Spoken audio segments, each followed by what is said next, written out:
یعنی ټول شیان قرآن کې ستا نقصان و کموالی مو نه ده کړی چې قرآن کې متناد او داسې خبرې ذکر کړي وي دا د بشریت کتاب ده دا دنیا ته د انسانیت کتاب ده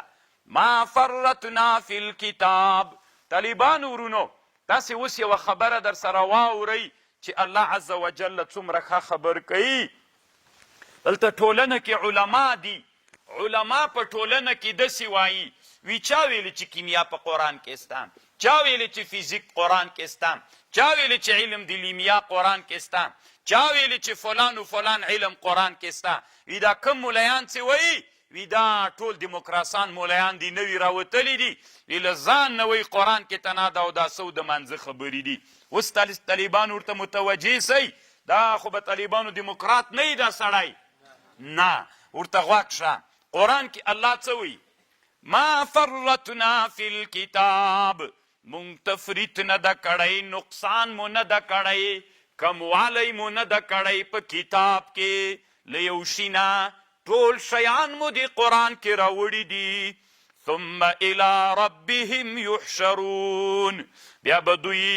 خپل رب ته راجمع کول کیږي طالبانو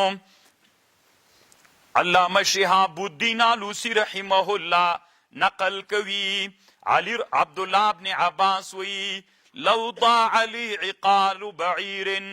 کدی ما ورکسی د اوښې هغه بن لوجدته فی کتاب الله عبدالله ابن عباس وی کدی ما د اوښې عقال ورکسی زه به چیرته پیدا کم په قرآن کې به پیدا کم دا قرآن کې ستا د اوښې هغه د پښې بند مې چې ورک سي عقال زه په قرآن کې پیدا کولی سمه عمره ډېر جامع کتاب ده قال المريسي وی جمع القرآن علوم الاولین والآخرین قرآن کې د مخکینیو انسانانو علوم هم ستا لیمیا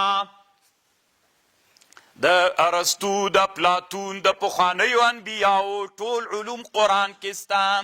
والآخرین بحیث لم یحط بها علما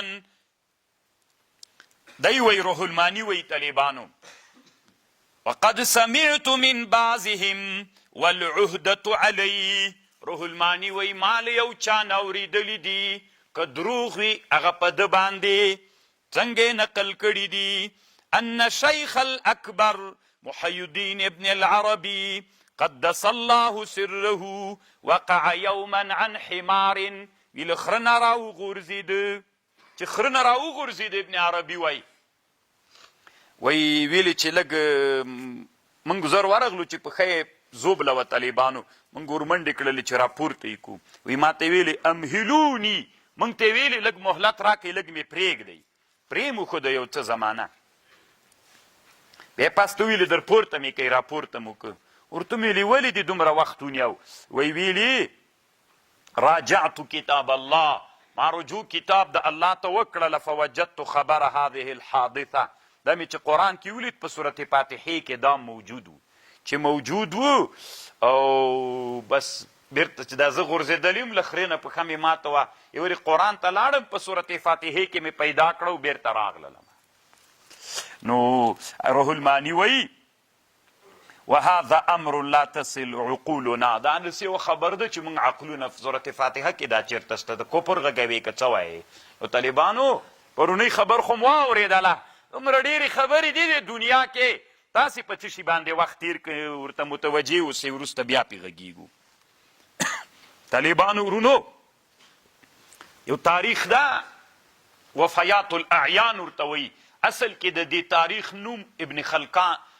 مشهور په ابن خلقان ده ابن خلقان یې ځکه ورته ویلې دی به چې ناستو مجلس کې ډېر به یې ویلې کانه وکانه سې چا ورته ویلي خلقانه پرېږده دا کانه نو بیا ده ته به طالبانو ابن خلقان ویلې د ده تاریخ هم په همده باندې مشهور سوی ده وفیات العیان د دنیا یو له مشهورو تاریخونو نه د ما سره شته هغه کې لیکلي دي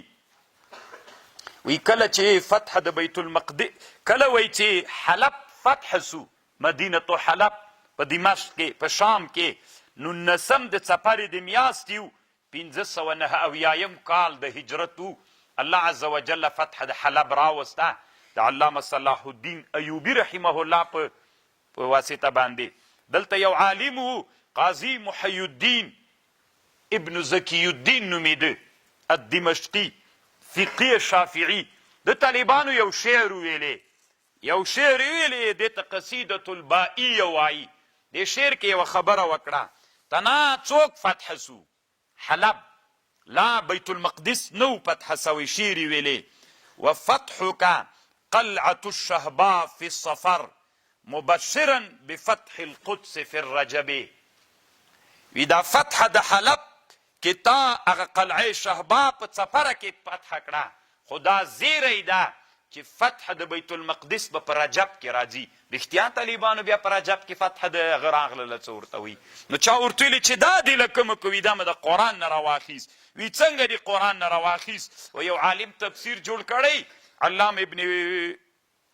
برجان ورته وی، ابن برجان المفسر، هغه یو تفسیر د قرآن جوړ کړی الارشاد فی تفسیر القرآن. په دې تفسیر نه مې دا خبره راخیستې وه. هغه د قرآن دا تفسیر چې کړی هلته یو علم ته اشاره کوي په دې خپل تفسیر د قرآن کې داسې چې هغه حروف سره یو جیکۍ راجیکۍ یوه معنا بله راوځي، داسې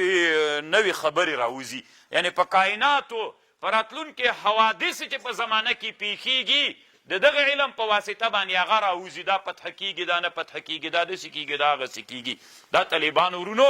دا په دې کتاب کې ذکر کول کېږي. نو ګوره ما فرتنا د کتاب کې ټول شیان ذکر کړي دي. نو قرآن طالبانو د ابن برجان د تفسیر خبرې هم شته پکې چې هغوی چې حروف څه یو ځای کي دا حروف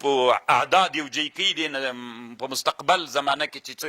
قواعد پیښیږي نو د هغې معلومات ترې نه کېږي. نو طالبانو قرآن کې ټول علوم سته.